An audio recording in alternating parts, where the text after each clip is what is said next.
So, kadalas na nare-receive ko na pambabash is, hindi naman daw ako marunong mag-manual trading. Bakit ako nagpo-promote ng forex trading? In forex kasi, it's not just about manual trading. There are people na they use it as a business. Like, there are forex trader, they give forex signals. Like, kailangan mo lang mag-subscribe and then they're gonna give you signals. And then there are people naman na they use robots. They install a robot in your account. Or some people naman, they sell mga robots, mga EA, mga expert advisors.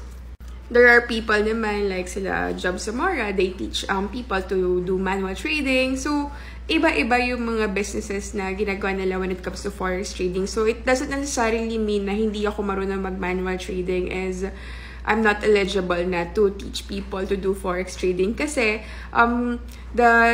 what I do kasi is more on a passive income. Meaning ng passive income, you don't need to watch the market anymore. So, in order for you to make forex income as passive income is dapat kailangan nakakatulog ka pa din. You don't need na aralin pa yung market na nagagawa mo pa rin yung mga day-to-day task mo. Like, nagagawa mo yung trabaho mo, yung mga goals mo, mga targets mo, na-meet mo, na hindi mo kailangan masacrifice yung oras mo sa pag-watch ng market. And that is copy trading. So, copy trading, kokopyahin mo, like literal kopyahan lang to. Kokopyahin mo kung ano yung tinitrade ng mga expert sa trading. Yung mga nag-aral mismo, yung mga nag-google ng oras, nagsunog ng kilay para aralin yung market. Pwede mong kopyahin yung mga trades nila. So, depende sa'yo kung, depende sa risk tolerance mo, kung kaya mo bang i-adapt yung strategy niya. So, you just simply need to